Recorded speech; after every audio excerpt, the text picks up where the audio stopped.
Hola amigos, ¿cómo están? Muy buen día. Yo soy Gabriel Muñoz y como cada jueves es un gusto saludarlos. Hoy es 25 de julio de 2013 y estamos transmitiendo desde las instalaciones de INEVO en Guadalajara, Jalisco. Para los que nos acompañan por primera vez, la mecánica del seminario, será la siguiente. Entonces, en los primeros 45 minutos desarrollaremos el tema y durante este tiempo ustedes podrán formular sus preguntas vía chat. En la parte superior de su pantalla van a encontrar en el menú principal una sección que dice preguntas y respuestas. Muy bien, desde ahí pueden ir haciendo sus preguntas, sus cuestionamientos y algunas de estas interrogantes se responderán al final de la presentación y otras por email. Todo dependerá de la cantidad de dudas o qué tan particulares sean. Pero ustedes por favor pregunten que nosotros vamos a responder a sus incógnitas. Y por lo tanto, si hay alguna duda acerca de lo que acabo de mencionar, pues es el momento de usar la sección del menú de preguntas y respuestas. Y bueno, vamos pues a pasar al tema del webinar de hoy. ¿Cómo saber si una empresa de consultoría es buena? Para este tema tan controversial tenemos la presencia de Adolfo Navarro, que él es un experto en todo esto de los modelos de mejora. Y él hoy se encargará de darnos esta exposición. Adolfo, ¿cómo estás? Muy buenas tardes. Hola Gabriel, buenas tardes amigos, mucho gusto en estar nuevamente con ustedes. En un tema un poco diferente a los temas sobre todo que yo he venido manejando con ustedes, para quienes han estado en otras ocasiones anteriores. Básicamente el tema lo planteamos así, porque ha habido a lo largo de los webinars una serie de preguntas relacionadas precisamente en cómo saber si los servicios de consultoría que yo estoy recibiendo son buenos y también cómo hacerle para conocer antes de contratar a una empresa de consultoría si ésta me puede rendir el beneficio que yo estoy esperando. Ha sido constante la pregunta a lo largo de los webinars, siempre nos llegan 1 o 2 correos con ese tipo de cuestionamientos y últimamente ya han sido más la cantidad de correos.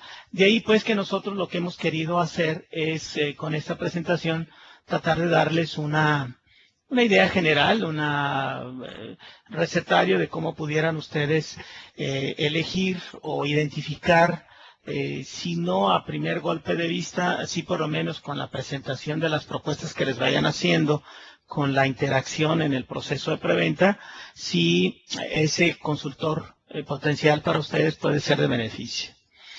Aquí lo primero que tendríamos que cuestionarnos es ¿qué es un consultor? Este dicho popular que viene al principio de la lámina me lo dijo a mí un cliente. Dice, no, mira Adolfo, un consultor es alguien que te quita el reloj de la muñeca, te dice la hora que es y te cobra por hacerlo. Bueno, ese era un cliente que no creía en los servicios de consultoría. Finalmente, después le dimos algunos servicios y consideró que sí, que la consultoría puede llegar a ser también un aporte, un beneficio para el cliente. Viene del latín consultus, que significa asesoramiento, o que significa también maestro, o significa guía. La palabra hoy usamos mucho el término experto. Se dice que un consultor es un profesional que provee de consejo experto en un dominio particular del área. Desgraciadamente, el término experto se ha venido desvirtuando un poco y se considera que el experto es el que ha estudiado mucho. Siendo puristas en el lenguaje, experto viene de experiencia. Es decir, aquella persona que ha tenido una gran cantidad de experiencia se puede considerar que es un experto en el área. Que tampoco yo voy de acuerdo en que sea así de llano. Porque si entonces un albañil tiene 30 años de experiencia, pues no por tener 30 años de experiencia pegando ladrillos se va a ser arquitecto.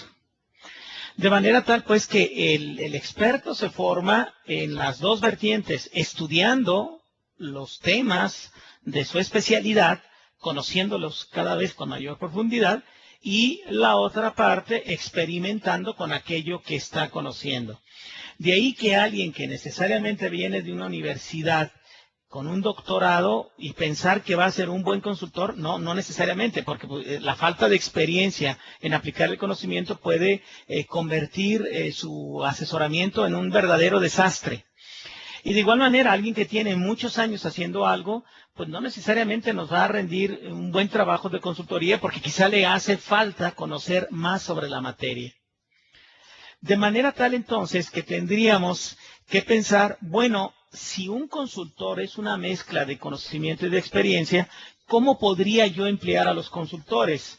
Ningún consultor es bueno para todo. Por lo tanto, entonces tendría que ir pensando en aquel consultor que de acuerdo al problema que yo tenga me puede aportar un beneficio, una ventaja. Generalmente los consultores son contratados por los directores de empresa o por los niveles siguientes, los niveles directivos.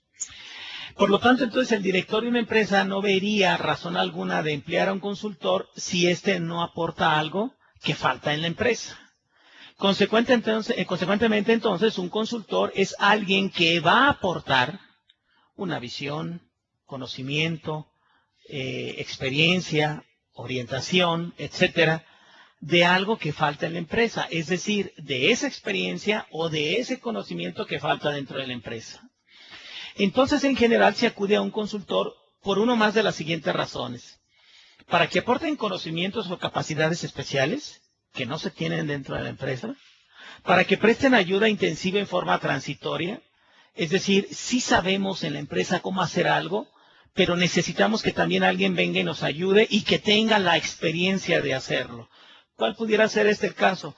Pues una empresa que está en algún proceso de venta o de compra de otra, está en un proceso de due diligence y necesita que participen uno o más contadores de los que tienen su departamento contable para poder preparar a tiempo todos los estados financieros. Entonces se necesita alguien que tenga experiencia en ello y que entonces rápidamente pueda aportarnos un beneficio. Para que se den, el consultor dé un punto de vista imparcial. También a veces existen conflictos en las empresas sobre si tomar determinada decisión o no. Entonces el consultor puede hacer este trabajo de manera imparcial, no teniendo ningún tipo de interés creado dentro de la empresa. En algunas ocasiones, inclusive para que den a la dirección argumentos que justifiquen determinadas decisiones que ya se tienen planteadas y que por lo tanto se requiere algún estudio en particular. Ahora, los objetivos fundamentales de una consultoría es proveer un marco común de ideas o de objetivos de control. El consultor nos tiene que ayudar a establecer de un determinado tema cómo es que podemos controlarlo. Podemos utilizar también sus actividades como labores de auditoría para evaluar el nivel de madurez o de control administrativo que podemos tener en un determinado departamento o proceso. O el marco general que se utilizan dentro de las empresas para usar determinados conceptos dentro del área de TI, de contabilidad, de finanzas, de desarrollo organizacional, de recursos humanos, etcétera. O también desarrollar métodos de trabajo que puedan sustentar un avance real en el cliente. Es decir, ayudar al personal de la empresa, del cliente, a que desarrollen ciertos procesos o ciertos criterios de trabajo que les permitan obtener mayores beneficios. Ahora, analicemos un poquito de dónde viene la consultoría para luego sí ya pasar, basado en estos antecedentes, cómo podríamos identificar un buen trabajo de consultoría. La consultoría de empresas tiene su origen un poquito después de la revolución industrial. Antes no era muy común contratar a alguien para que nos ayudara a hacer algo. Se contrataba a alguien para que hiciera esa actividad. Y sobre todo eran actividades artísticas, es decir, que pintara un cuadro, que hiciera algunos planos, que construyera algún edificio, etcétera. La aparición de la fábrica moderna como hoy la conocemos, transformó significativamente la convivencia en el trabajo entre los individuos y la manera de controlar el trabajo mismo. Por lo tanto, entonces, hubo algunas personas que empezaron a pensar que el trabajo debería de ser analizado desde un punto de vista científico, de manera tal que debería de buscarse qué medir dentro del trabajo para buscar controlarlo y eficientarlo aún más. El primer gran pensador de esto, seguramente algunos recuerdan el nombre porque nos lo enseñaron en los primeros años de la escuela, de la facultad. De hecho, creíamos que esa materia era de relleno. Estoy hablando de teoría de la administración. Y el maestro más aburrido era de esa materia y nosotros nos encantaban las materias de programación y estas eran puras de relleno. Tenían realmente su sentido y era mostrarnos que la administración es sumamente importante para que las empresas progresen, no solo la tecnología. Ese nombre era Frederick W. Taylor. Este señor empezó a aplicar técnicas de ingeniería en la medición del trabajo. Empezó a ver cuánto tiempo tardaba una persona en hacer qué actividad, si esas actividades agregaban valor, si hacía avanzar el proceso, cuánto desperdicio se generaba, cuánto era lo que podía mejorar, si se le aceleraba el trabajo, etc. Y se creía que se podía aplicar el método científico para resolver problemas de producción. Ya al final de su vida, Taylor decidió convertirse en consultor. Él trabajaba en una fábrica de telas y de hilos, y empieza a surgir a través de su iniciativa la idea de que podría aprovecharse el conocimiento y la experiencia de algunas personas que hayan ganado esa experiencia con algún determinado trabajo en alguna área, para aprovecharse otros que no lo habían tenido y pagarle porque transfiriera ese conocimiento y esa experiencia a aquellas personas dentro de esa empresa que no habían tenido esa posibilidad de tener esas vivencias. Se centró mucho la consultoría en la organización racional del trabajo. ¿Qué significa esto? Hacer que la gente produzca más. Y algunos factores humanos, como la temperatura, el medio ambiente, la manera en cómo se llevaban entre los compañeros de trabajo, el anhelo de que la persona estuviera trabajando y el trabajo le permitiera realizarse, sentirse una persona útil, inteligente, productiva, esas cosas no se veían. Solamente se tomaba en cuenta la parte racional, es decir, medir cuánto era capaz de producir, de hacer una persona en una unidad de tiempo y buscar la manera de que eso se incrementara. Ese tipo de consultoría científica, más racional, dio origen a la ingeniería industrial. Hoy la ingeniería industrial no es eso, está muy transformada, pero en un principio, pues esto se le llamó así, ingeniería industrial. Y fue por ahí de principios del siglo pasado que en la ciudad de Chicago empezaron a aparecer las primeras empresas de consultoría, sobre todo por la actividad de los muelles, que vino a buscar métodos de carga, de manejo de carga mucho más eficientes que los que existían. En Chicago empiezan a aparecer ya a principios del siglo pasado también lo que se les llaman puertos secos. Y estos lugares, que son lugares de almacenamiento, básicamente de transferencia de mercancías entre diferentes medios de comunicación, requerían métodos más avanzados de almacenamiento, de organización del trabajo, para poder manejar una mayor cantidad de mercancía en una unidad de tiempo menor. Y se observó que la ingeniería industrial tenía ciertas limitaciones al buscar solamente la eficiencia, al no tomar en cuenta otros aspectos. De manera tal que empezaron a surgir teorías de que en el trabajo deberían de verse algunos otros aspectos que afectaban al mismo. Ya después de la Primera Guerra Mundial, en el periodo entre guerras, los países que salieron de la Primera Guerra buscaban rápidamente recuperar el tiempo perdido y recuperar en general todas sus capacidades perdidas por la guerra. Estos primeros métodos les empezaron a dar resultado. Sin embargo, todavía no eran lo suficientemente eficientes como para poder definir que ya eran capaces de poderse implantar en todas las empresas y que dieran igualmente resultados. El impulso que realmente se le dio a la consultoría fue después de la Segunda Guerra Mundial. Durante la Segunda Guerra Mundial, empresas que producían tractores o automóviles como General Motors y Ford tuvieron que ser transformadas y producir ahora tanques, cañones y también diversos vehículos. De ahí viene la marca Jeep. Un ingeniero desarrolla un vehículo portable, ligero, resistente para todo tipo de terreno, de tracción en las 4 ruedas, pero sin que fuera muy pesado, a gasolina, etcétera. Si pueden ver los Jeeps de aquella época de la guerra, pues no traían vidrios. Pues ¿por qué no? Si estamos en guerra y el vehículo va avanzando a lo largo de un camino, el reflejo del sol en el vidrio puede lanzar la señal al enemigo de que ahí viene. Por eso no tenían vidrios, por eso pueden ver que inclusive aparece que el parabrisas se podía abatir, se podía dejar sobre el cofre.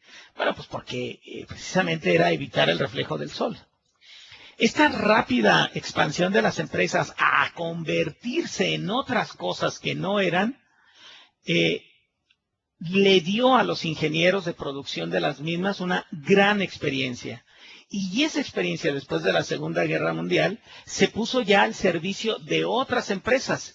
Y así surge, así van haciendo los servicios de consultoría. Y con el paso del tiempo van apareciendo también nuevas economías en desarrollo, algunas que ya venían así, pero que por la guerra quedaron muy deterioradas, y específicamente Europa y Japón. Por ejemplo, en Japón, el premio MacArthur al valor civil es el premio más importante que se le da a un ciudadano por parte del gobierno japonés. Y MacArthur fue el general que los venció en la Guerra del Pacífico. ¿Por qué hicieron eso los japoneses? ¿Por qué tienen ese agradecimiento hacia MacArthur? Hay en muchísimas poblaciones un parque que se llama MacArthur, o hay algún monumento recordando o a la memoria de Douglas MacArthur. Porque cuando Douglas MacArthur se va a Japón, quedaba claro que el país debería de salir de la devastación que la guerra le había producido de forma muy rápida, porque estaba creciendo el comunismo. Tenía el temor los Estados Unidos de que ese comunismo se extendiera hacia Japón, y entonces tenían que desarrollar un sistema capitalista rápidamente. MacArthur se acordó que él había tenido 2 maestros que actualmente trabajaban en la General Electric, pues con una serie de teorías para hacer mejores lavadoras y mejores refrigeradores, etcétera. Uno de ellos se apellidaba Juran y otro Deming. Estos 2 señores se van a Japón, llevados por Douglas MacArthur, y empiezan a desarrollar escuelitas en donde cada grupo tenía 10 alumnos. Y cada alumno, perdónenme, a cada escuela se le daban los cursos de calidad. Después se les ponía a trabajar en las empresas, y ya que habían acumulado cierta experiencia, ciertos éxitos, agarraban a cada uno de esos alumnos que habían estado en esas escuelitas y los ponían de maestro de otra escuela con grupos de 10. De manera tal que esto era como las pirámides de hace tiempo, en donde alguien daba dinero y se multiplicaba y todo eso. Es como las ventas multinivel. De manera tal que el país empieza rápidamente a desarrollar la idea de hacer las cosas con calidad, empieza a vender más en el mundo y sale en 50 años de la devastación a la que fue sometido por la guerra. Eso es un puro ejemplo de consultoría. Los consultores que fueron a preparar a otros tantos, esos otros tantos que tuvieron experiencia con otras fábricas y luego a su vez prepararon a otros. Eso es la consultoría. Por lo tanto, entonces, a principios del siglo XX, Frederick Taylor expone en un libro que se llama Principios de Administración Científica del Trabajo una serie de ideas para estudiar el mismo y hacerlo más eficiente. Sin embargo, existen luego otras personas, como Gilbreth, que estudia junto con su esposa, una psicóloga, los movimientos que hacían los obreros para armar sobre todo automóviles. Y ellos empezaron a descubrir que los periodos de descanso eran muy importantes para poder incrementar la eficiencia de las personas. Entonces, el trabajo se empieza a descomponer en sus diferentes elementos. Empiezan a diseñarse nuevos métodos, y es un matemático, un ingeniero también, Haldane, que él trabajaba en la industria aeronáutica, que empieza a descubrir que los medios ambientales eran esenciales para que la gente pudiera hacer un mejor trabajo o un peor trabajo. Y entonces empiezan los mismos ingenieros a relacionarse con otras profesiones como sociólogos, psicólogos y médicos para poder entender qué era el trabajo y cómo mejorarlo. Todo esto ha venido hoy, en la actualidad, a dar una serie de teorías y de principios que quienes se dedican a la consultoría de manera individual o como grupo humano, como empresa, que deben de estudiarlos para aplicarlos. Y ya no solamente basta para ser un buen consultor, por ejemplo, en Microsoft, que se sepa mucho Microsoft. Hay que entender la administración del cambio.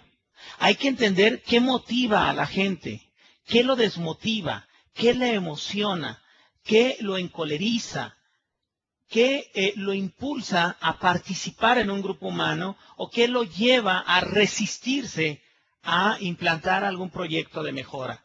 Un consultor que no entienda en la actualidad, que no entienda cómo funciona la mente humana y cómo es que responde a los impulsos que se le dan, difícilmente puede hacer un buen trabajo de consultoría, porque hoy se sabe que todos estos factores psicológicos, ambientales, etcétera, afectan a la realización del trabajo. Todo este conjunto formado por todos estos componentes generan una interacción, y por eso hoy los consultores se tienen que fijar en el ambiente físico, en el ambiente organizacional, para poder integrar al ser humano con su trabajo. Ahí empezamos a ver, esa es la primera evidencia que podemos ir tomando de si una empresa de consultoría es buena. Tendríamos que preguntarle a esa empresa de consultoría, cuando das la consultoría, ¿qué aspectos del modelo de trabajo estás utilizando? Y si nos dice, pues, ¿y eso qué es? O si nos echa un rollo mareador, desde ahí estamos entendiendo que es una empresa que conoce probablemente mucho a nivel técnico de su área, pero que no tiene una comprensión global de lo que implica un cambio. Y un consultor va a generar cambio en la empresa. Imaginemos que un director de empresa le dice a otro, oye, fíjate que contraté a un consultor. Ah, sí, ¿y para qué? No, para nada. No, pues nomás para que las cosas sigan igual. Pues no. ¿Para qué se contrató un consultor? Porque en primer lugar, adentro de mi empresa no encuentro la forma, ya sea por la experiencia o el conocimiento o el tiempo, para que el mismo personal aborde ese proyecto. Desde ahí llega como extraño a decirle a la gente lo que tiene que hacer. Desde ahí hay una primera intención de resistencia de más de alguno. Y luego, pues va a mover el status quo. Las cosas como están hechas, las va a cambiar. Evidentemente, va a haber cierto nivel de resistencia de la gente.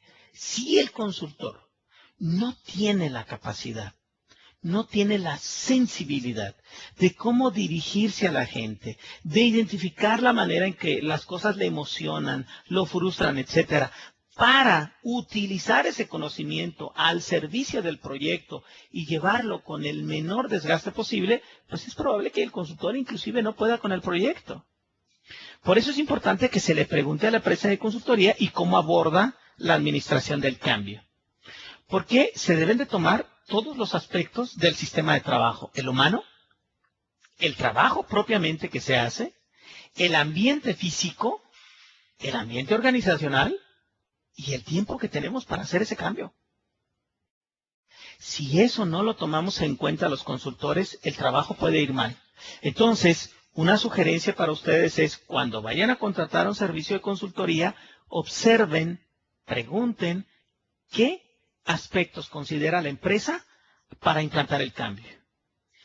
Porque al final de cuentas, la única manera en la que podemos cambiar la situación de una consultoría para una empresa es, si no entendemos que tenemos mejores procesos, no podremos pensar cómo hacer mejores negocios. Y si no tenemos mejores prácticas, difícilmente vamos a tener mejores resultados. Entonces los consultores se deben de fijar en esas dos cosas. ¿Cómo están tus procesos? ¿Cómo los llevas? ¿Cómo los haces? ¿Cómo los mides? Etcétera. Temas que ya hemos visto diversos consultores con ustedes a través de estos webinars. Y las mejores prácticas. No inventar la Coca-Cola negra. Entonces, las mejores prácticas salen de la experiencia. No solamente de la publicación que pueda tener un modelo, sino de cómo se aplican y los mejores procesos del conocimiento. Así pues, la implicación que tiene la consultoría es que es un servicio, que ese servicio debe de tener como principal objetivo identificar los problemas que en la empresa se dan, y esos problemas pueden ser de índole política, humana, organizacional, de procedimientos, de métodos de trabajo, para que a su vez el consultor emita una serie de recomendaciones, incluyendo en si hay ciertas cosas que se deban de hacer o no, para buscar la solución de un determinado problema. Por lo tanto, entonces, es un servicio al que los clientes o las empresas acceden cuando sienten la necesidad de ayuda, porque ellos perciben, sienten que no tienen la posibilidad de abordarlo solos. Es típicamente un trabajo de servicio y su carácter, como el propio nombre lo indica, es consultivo. No es meterse a hacer las cosas dentro de la empresa, pero sí es buscar asegurarse que la empresa lo haga. Y es esencial que el consultor sepa vincular la teoría con la práctica, que tenga la experiencia de que eso que está diciendo, de que eso que está proponiendo, realmente lo ha llevado a la práctica y le ha dado resultados, y no que es una fumada y le mandó un fax la Virgen y que ahí es un acto de inspiración. No, pues si es para eso, agarramos un Motorola de la calle y nos va a salir más barato. Entonces, lo que tenemos que pensar es que el consultor debe de tener evidente experiencia y conocimiento de lo que dice que sabe hacer. Por lo tanto, entonces, la calidad de la solución no puede ser la misma si la proporciona un consultor experto a si la proporciona a alguien que ha tenido algún tipo de experiencia y nada más. ¿Cuáles serían las razones fundamentales por las que una empresa acude a un consultor? La primera, para que aporten conocimientos y técnicas especiales que dentro de la empresa, por el motivo que sea, no conocemos. Es decir, cuando una empresa carece de las personas con esa capacidad para abordar el problema y que además tengan la misma posibilidad de éxito que nos puede dar un consultor. Entonces, pues para ello se requieren con frecuencia métodos y técnicas especiales de trabajo, de análisis que, pues, un experto, debido a eso, ya lo puede dar. O si el problema es de carácter general y si la organización no puede alcanzar su objetivo porque requiere de ciertos conocimientos especializados o de cierta estrategia en particular. De manera tal, entonces, que eso sería importante tomarlo en cuenta de ¿qué va a hacer el consultor? Preguntarle a la casa consultora, al consultor, ¿cómo lo vas a hacer?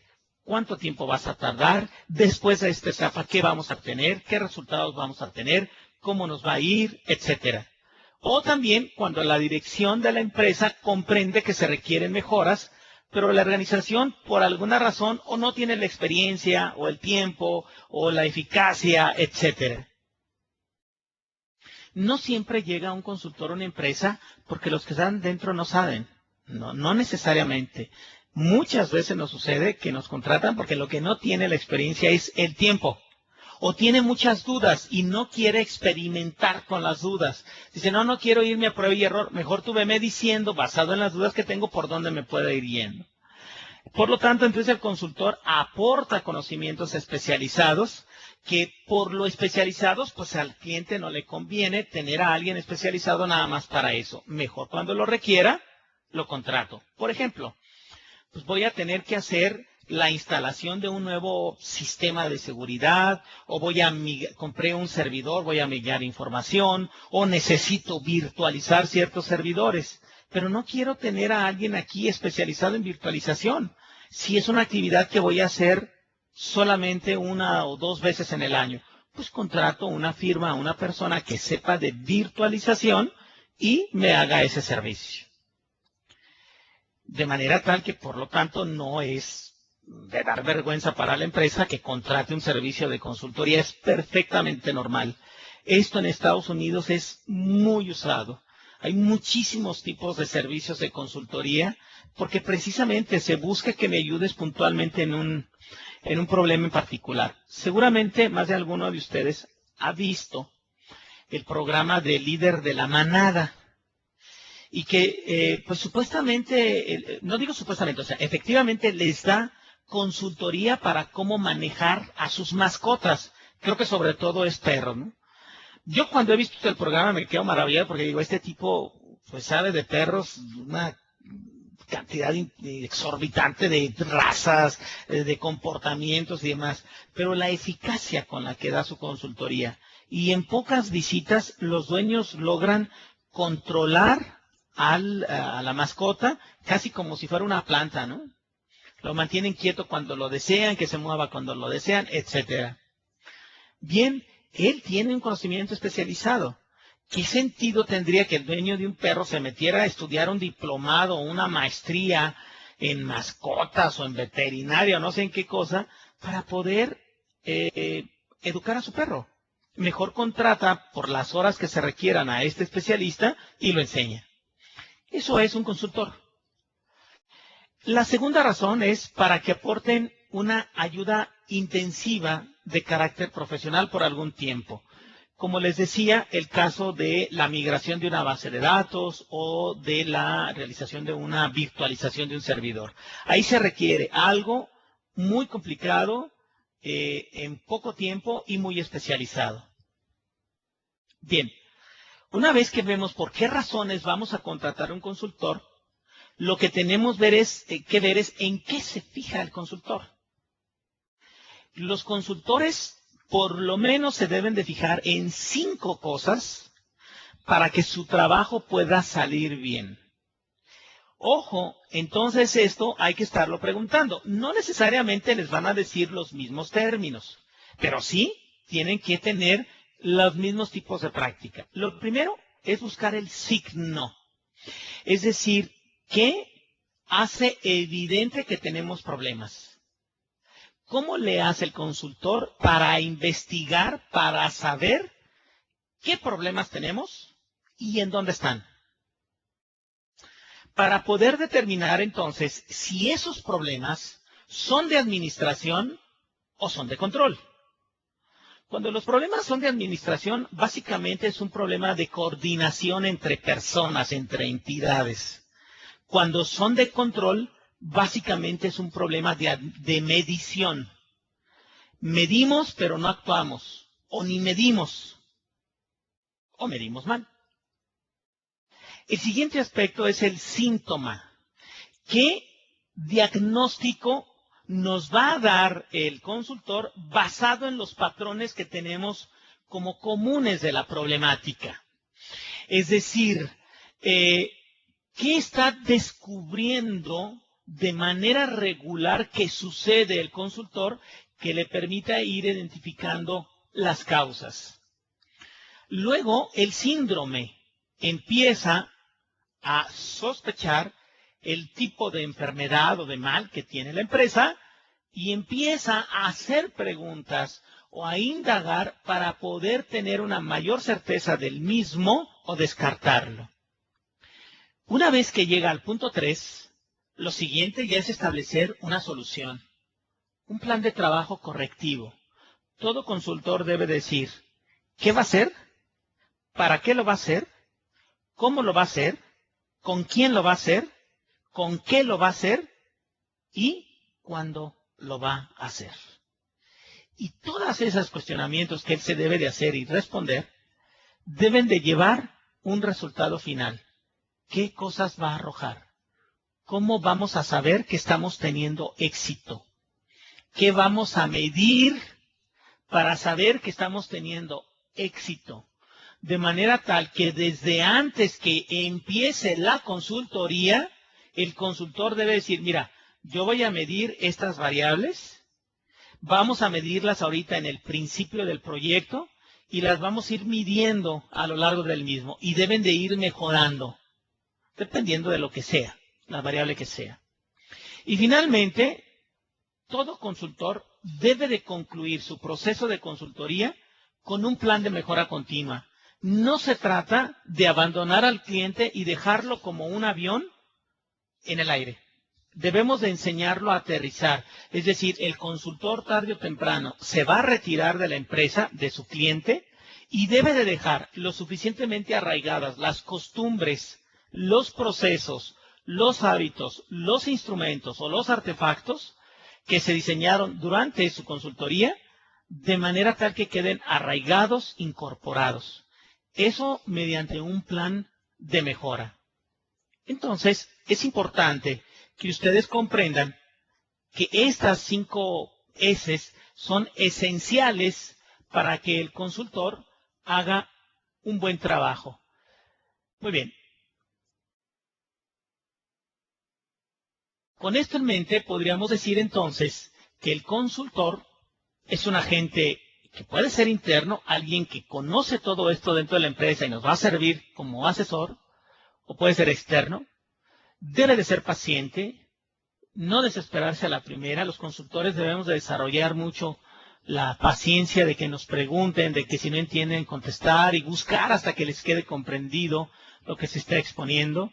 Debe ser objetivo, ir rápido al grano, analítico, específico, no echar mucho rollo mareador, generar alternativas de trabajo. Presentar argumentos que le den una justificación sólida a las decisiones que se están tomando. Quitar más los crioques, creo que esto, creo que el otro. No, los crioques hay que quitarlos y fundamentarlos en variables y valores estadísticos. Prestar ayuda siempre intensiva, de forma transitoria al cliente. El cliente tiene que entender que se viene el consultor y tienen que quedar las cosas arraigadas. Y siempre aportar conocimientos especiales. Existen una gran diversidad de asociaciones de profesionistas de la consultoría. Una de las más importantes es la AMCF, que es la Association of Management Consulting Firms. Esta asociación ha desarrollado una serie de criterios para decir cuándo tenemos un buen consultor. Lo malo de estas cosas es que algunas de esas características solamente las podemos descubrir cuando ya contratamos al consultor. Y la primera es una de ellas, la paciencia. ¿Cómo vamos a saber si un consultor es paciente antes de contratarlo? Bueno, jalémoslo en el proceso de preventa. Hagámosle muchas preguntas, digámosle que no entendemos, que no comprendemos. Tratemos de sacarlo de su balance para ver si es cierto que es paciente y no darnos cuenta que es impaciente hasta que lo contratamos. Les decía, el segundo criterio es la objetividad. No se debe de perder el sentido de lo que se está haciendo. El consultor no puede darse el lujo de perder rumbo, de no saber a dónde va. Debe de tener siempre clara la visión y si es el cliente el que pierde el rumbo, de inmediato hacer lo que corrija. No perder el objetivo del motivo por el cual fue contratado. Siempre saber cuál es su contribución, qué sí se espera de él y siempre estar atento a ver si lo está dando. Y sobre todo, orientarse a procesos, no a funciones. No pedirle a un consultor que les ayude a desarrollar un puesto determinado. Eso lo tiene que hacer el cliente. Es un proceso determinado. ¿Quién lo vaya a hacer? Pues es una cuestión, una decisión propiamente de la empresa. La tercera característica es que sea analítico, que tenga la capacidad de saber, de poder evaluar hasta dónde están sus límites, los límites de sus clientes, dónde están los procesos, dónde terminan, quién es el cliente de esos procesos, cómo vamos a medir la eficiencia del mismo, etcétera. La otra es que no se ande por las ramas. Hay muchos consultores, o habemos muchos consultores, que pues parecemos changuitos en la selva y pasamos de liana en liana dándole de un lado a otro, de una rama a otra. Nos vamos mucho por teorías, por cosas que no tienen ningún sentido y que finalmente no aportan valor. Entonces debemos definir los límites de la intervención de ese modelo. El cliente espera con impaciencia soluciones, menos teoría y más soluciones. Entonces, traten ustedes de ver qué tan rápido les especifica una solución un consultor. Y aquí los consultores luego nos da miedo, porque los clientes luego nos dicen, oye, entonces, ¿qué crees que debo de hacer? Y después de una plática de una hora ya nos están preguntando que qué debemos de hacer. Miren, un consultor así difícilmente se va a arriesgar, pero sí tiene que contestar. Y por lo menos debió haber hecho 2, 3 preguntas en esa hora que le dieran algún indicio y decir, mira, por las preguntas que te hice y me respondiste esto, parece que va por aquí. Creo que podría ser, pero tendríamos que hacer un estudio mayor. Pero si ni eso tiene la capacidad de contestar, ojo, quién sabe si no tenga la suficiente experiencia. Un consultor que solo da un tipo de solución, que solo dice una sola cosa, es un mal consultor. Los consultores, si hay algo que debemos de tener como capacidad, es generarle al cliente varias alternativas como solución a su problemática. De manera tal que si no, lo único que conocemos es el modelo que manejamos, IT, CMMI, Microsoft, etcétera, pues vamos a estar en algún riesgo porque difícilmente vamos a poderle dar alternativas. Pero si tenemos experiencia y no nada más conocemos el modelo, entonces sí vamos a darle un abanico de alternativas para la problemática que está tratando de solucionar el cliente. Luego, competencia técnica, que sepa, que sabe de dónde viene su modelo, que sabe cuál es el estado del arte que actualmente tiene, en dónde están las principales experiencias, cuáles han sido los principales éxitos, los principales fracasos, quiénes son los líderes pensadores de su área de conocimiento. Debe tener un pleno conocimiento del mercado y de los modelos que maneja, porque si no, pues es difícil. Finalmente hay que recordar, como dice al final de la lámina que estamos viendo, un consultor se gana la vida más por lo que sabe, por lo que hace con lo que sabe. Entonces, esos son factores importantes que tienen que ver con el componente técnico. Y ya con el componente humano, importante, independencia e integridad. El consultor debe de decir cosas quizá desagradables al cliente, las tiene que decir, aún quizá a riesgo de que pierda su contrato.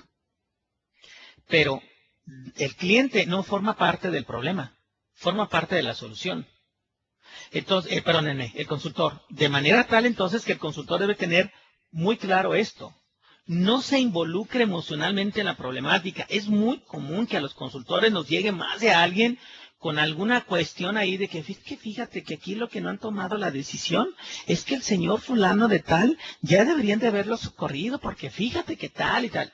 Eso no debe de entrar el consultor, no debe de permitir entrarlo. Escucha en el sentido de que lo oye, pero inclusive le debe de decir a su cliente, mira, pues yo no sé eso, tú tienes que verlo con tu directo. Yo no voy a ir a decirle que despida a fulano y tal. Es que a ti te hacen mucho caso, tú deberías de decirle, porque esa persona es nefasta para la empresa. Yo realmente lo digo porque a mí me interesa. No, ¿cuál mangos?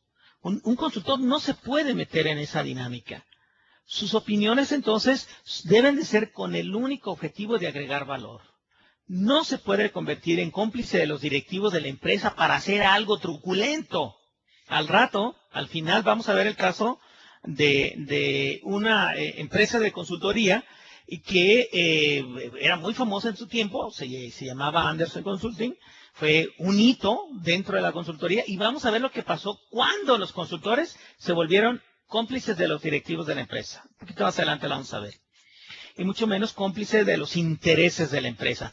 Imagínense ustedes un consultor en política ambiental y se vuelve cómplice de una empresa que está contaminando y lo único que le sugiere, pues, arroja tus desperdicios en la noche, ya que nadie vea.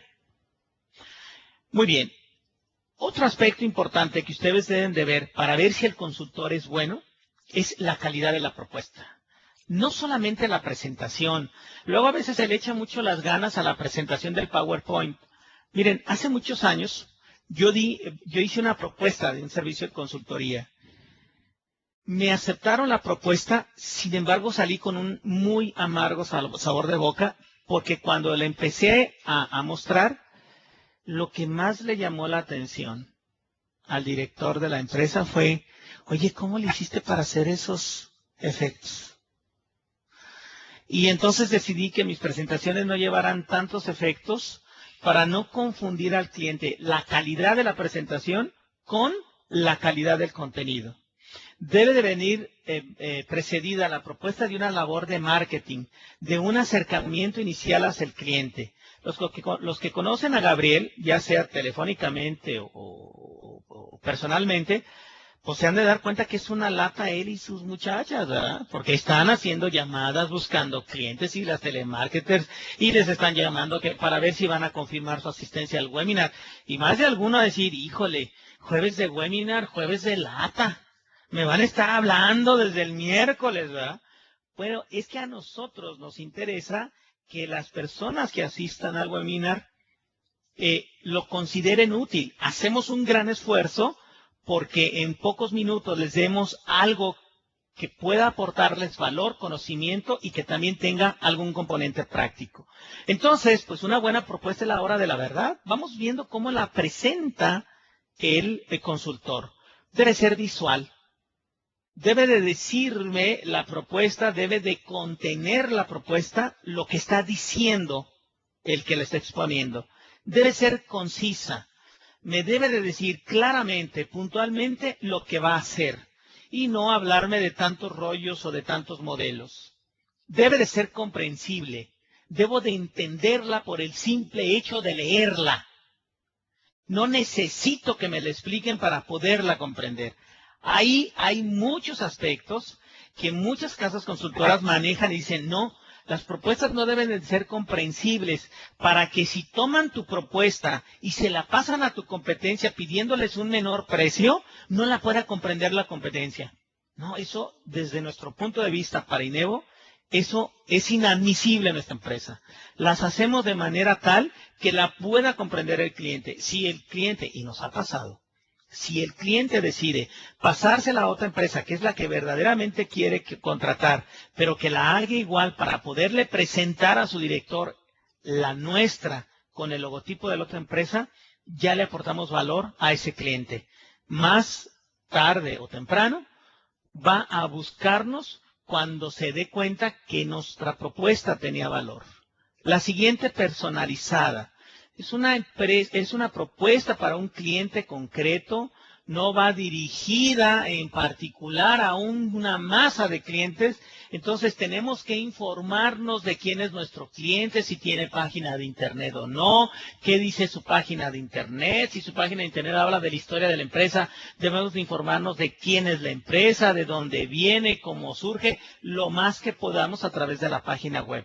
Esos son aspectos que ustedes deben de ir evaluando para ver si esa casa consultora o ese consultor efectivamente tiene experiencia en lo que dice que hace. Contextualizada. Dedica tiempo, espacio para que el documento hable de la circunstancia del cliente y no de una circunstancia general. No abusa de metodologías. Creo que ahí hay un error en el bullet, debe ser el 6. No se trata de meter modelos y tratar de marear al cliente con modelos. No tiene que exagerar. No, mira, tú vas a llegar después de este proceso de consultoría. Olvídate, vas a llegar al cielo.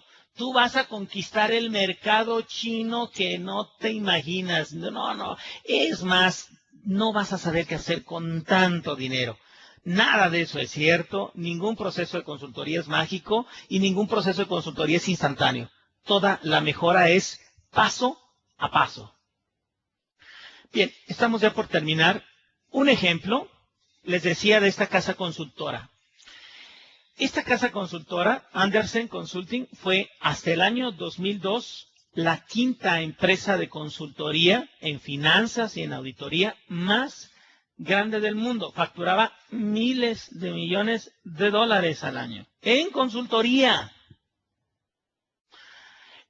Su sede estaba en Chicago. Como habíamos comentado, en Chicago empiezan a surgir las primeras casas de consultoría en Estados Unidos.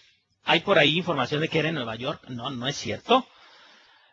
Fue en la ciudad de Chicago, en Chicago específicamente. Además de la auditoría, ofrecía servicios de asesoramiento fiscal, jurídico, administrativo, organizacional, etcétera. Y fue creciendo mucho la empresa. En 2002, Arthur Andersen se vio involucrado en el escándalo financiero de la empresa Enron, una empresa que se dedicaba sobre todo al manejo de energía, gas, petróleo, electricidad, y que alteraron sus estados financieros para poder vender sus acciones a mayor precio. Fue un fraude. Muchos fondos de inversión derivados de fondos de pensiones se fueron al caño. Muchas personas que tenían 65, 70 o más años de edad se quedaron sin su pensión porque ese fondo de pensión desapareció y tuvieron que volver a trabajar. En Estados Unidos no es como aquí, que estoy en el Seguro Social o en algún otro y pues ahí me la llevo, ¿no? Allá tuvieron que volver a trabajar esas personas. A partir de entonces, todas las sociedades que tenía Arthur Andersen en diversos países se fueron diluyendo. Hoy no existe una sola. Lo único que hoy hace Arthur Andersen es operar un centro de conferencias, que es el Q Center, está en el estado de Illinois, y se utiliza para dar conferencias. A veces, a través de otras casas consultoras, da algún tipo de consultoría, pero ya no existe. Y todo por haberse metido en los intereses de los directivos de la empresa. Por eso se los decía, hay que tener cuidado con esto. Si les interesa conocer más de este caso, el libro lo pueden leer parcialmente en Google. No está todo completo. Ahí les anexo la liga. Luego les comparte la presentación Gabriel cuando se lo piden así por correo. Así de larga es la liga, hice un copiar y pegar, no creí que fuera a salir tan larga, pero bueno, ahí está. El libro lo pueden conseguir por internet.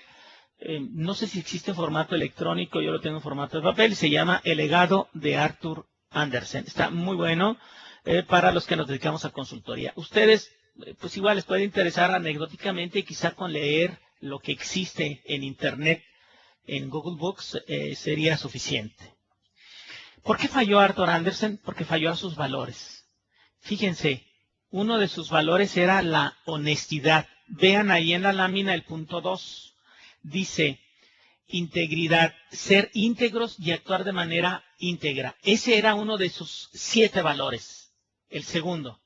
Y decían, la integridad es un principio general de toda organización honesta que quiere respetar los valores sociales comúnmente aceptados. Pues no fue honesta.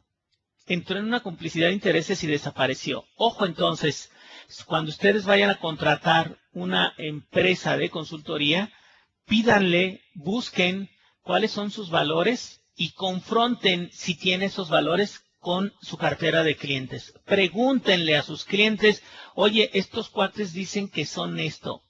¿Tú lo consideras así? De manera tal que antes de contratar un servicio de consultoría, vayan a preguntarle a los clientes. Pídanle la lista de clientes al servicio de consultoría y hablen con ellos. Porque al final de cuentas, en la noche todos los gatos son pardos. No hay que guiarse por las apariencias. Hay que tener mejor un método más claro de evaluar si ese servicio de consultoría puede ser bueno. Esta presentación estará disponible para los que se la soliciten a Gabriel y entonces cuando vayan a contratar un servicio de consultoría, le den una repasadita y si toman en cuenta lo que aquí les mencionamos, no le van a errar. Van a contratar un buen servicio de consultoría sin importar quién sea, Inevo o la competencia de Inevo. Muchas gracias. Me extendí un poquito más de lo que estaba planteado. Desde un principio se lo había comentado a Gabriel, que quizá consumiera un poco más de tiempo, pero espero que les haya sido de utilidad y pues quedo a sus órdenes para las preguntas que deseen plantear.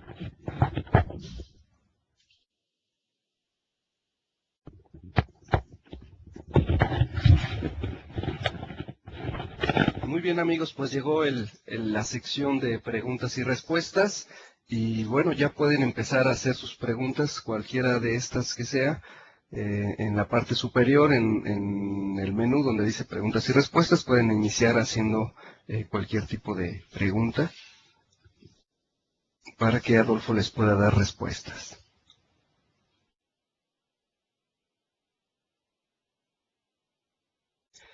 Nos pregunta Mario, nos dice, ¿qué pasa cuando el consultor es cómplice de la dirección y el consultor tiene que hacer lo que le dice, lo que la dirección dice porque él es el cliente?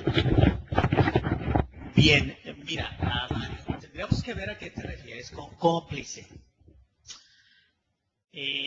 Porque si complicidad es que diga el director, mira, no sé qué ha pasado, ya lo he intentado 3 veces y no he podido lograr que los proyectos disminuyan en un 15% los costos.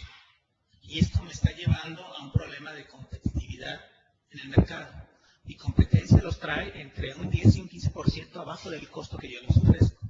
Pero me dicen que no se pueden y no le entiendo.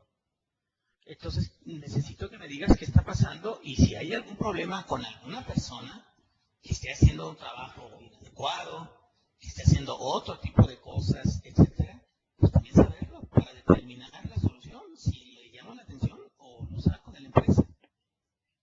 Si a eso te refieres como complicidad, el trabajo del consultor está muy bien hecho. Pero si el consultor lo único que va a hacer es una serie de actividades para engañar a los empleados y, mira, pues es que vamos a quebrar la empresa, pero pues para sacarles la información y todos los contadores vamos a decirles que estamos en un proceso de solicitar un crédito o que vamos a expandir los mercados y que ese crédito lo vamos a utilizar para eso. Entonces tú ayúdame para sacar esa información y pues luego ya decirles que se acabó la empresa. Ahí sí es una complicidad. De manera tal, entonces, no entiendo en qué aspecto pues, te refieras a complicidad, pero en el primer caso, pues está bien hecho por parte del consultor, porque el objetivo es buscar que la empresa prevalezca y mejore. Pero como no sabemos si alguna o algunas personas están haciendo un trabajo de sabotaje o de desperdicio o de desatención a su trabajo, pues ahí el consultor también tiene que funcionar como una especie de espía y mediante ciertos métodos de trabajo investigar qué es lo que está sucediendo. Generalmente no se da ese caso. Yo he tenido, de todo el tiempo que tengo de consultor, que ya son muchos años, un solo caso en donde me pidieron que les dijera si determinada persona deberían de contratarla o no. Nunca me ha tocado el caso, ni sé que a mis compañeros consultores en INEVO les haya preguntado un jefe si me quedo con alguien o lo despido. No se ha dado eso. O que nos pidan un reporte personal de alguien como para tratar de hacerle algún tipo de daño. No nos ha tocado. No es muy común. Si a ti te ha tocado, pues sí tendrías que ver qué es lo que está pasando y pues no entiendo exactamente cuando dices complicidad que sea, pero bueno, sí se podría dar, y si está en complicidad con el director general de la empresa, pues va a ganar el consultor, porque pues el director general de la empresa es el que tiene el sartén por el mango, ¿verdad? Muy bien, tenemos ya otra pregunta, dice aquí, una felicitación, Adolfo, excelente presentación. ¿Qué material recomienda para profundizar sobre el rol del consultor independientemente del área? Mira, libros sobre el ejercicio de la función de consultoría debe de haber miles. Si le das consulting services o consulting a Amazon, no sé cuántos vas a obtener. Hay uno que puedes conseguir en librerías Gonville, que se llama La profesión de la consultoría de las empresas. lo editó la Organización Internacional del Trabajo. Se llama así, la profesión de la consultoría de empresas. Habla desde la historia de la consultoría hasta los diferentes tipos de consultoría. Es un compendio como de 1200 páginas en un solo tomo. No te va a costar más de 230 pesos el libro. Lo he visto en la Gombi, lo tienen accesible, no es un libro raro. Y en ese libro viene consejos, prácticas, formas de presentar cotizaciones, cómo conducirse con el cliente, códigos de vestimenta, códigos de alimentación. Mira, yo una vez no cumplí con un código de alimentación y me arrepentí al otro día. ¿Cómo me fue? La noche anterior había una reunión con algunos amigos y fuimos a algún lugar donde venden pizzas a la leña. Yo creo que a mí me tocó la pura leña, no la pizza, porque me cayó parada. Y una diarrea al otro día y tenía que exponer 8 horas. Pues les daba recesos frecuentemente. Fueron 3 días en el infierno. No se llamaba así el baño donde estaba, pero fue muy complicado. Entonces, por ejemplo, ahí, en ese libro, te dan una serie de consejos. Entre ellas, si vas a exponer, y si tu exposición va a durar más de 1 hora, hora y media, no consumas líquidos desde media hora antes. Ve al baño antes de entrar a la sesión. Si vas a viajar en avión, duerme bien desde 2 días antes, para que la desvelada de tomar el avión y el viaje no te haga llegar con aspecto cansado con el cliente. Y así te puedo dar una larga lista de cosas que vienen ahí, cómo preparar los documentos, cómo preparar las láminas, etcétera. Entonces, yo te sugeriría ese libro. Si tienes más dudas, con todo gusto pásaselas a Gabriel o a mi correo y yo te puedo mandar una lista, pues por lo menos sí te mando 10, 12 títulos, tanto en español como en inglés, de la actividad de consultoría. En español hay pocos, pero existen.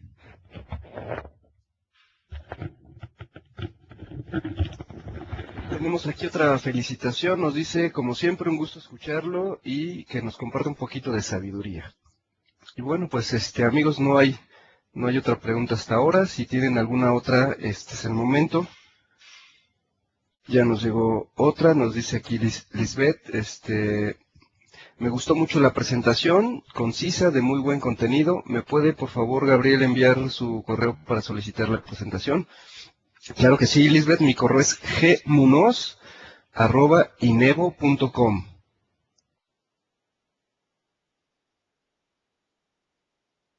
Se los estoy escribiendo para que lo puedan ver en la respuesta que estoy enviando en este momento. Entonces, lo repito, es gmunoz@inevo.com o también pueden escribir a info@inevo.com. Y pues bueno, amigos, básicamente ese fue el tema del día de hoy. Adolfo, muchísimas gracias, muy buen tema y nos estaremos escuchando el próximo jueves. Hasta luego, que estén bien.